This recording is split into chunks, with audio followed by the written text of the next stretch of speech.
Gedung Zuzia Mall yang berada di bilangan Jalan Teguh Umar, Banda Aceh, terbakar pada Senin siang.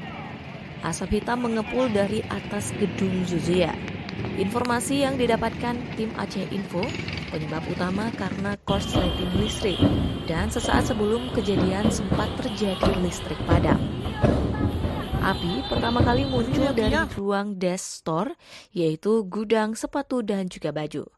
Saat ini, di lokasi sudah ada 10 mobil pemadam kebakaran dan juga ada 2 water cannon dari Polresta dan dari DLHK Kota Banda Aceh. Pihak Zuzia mengatakan tidak ada yang terjebak di dalam gedung.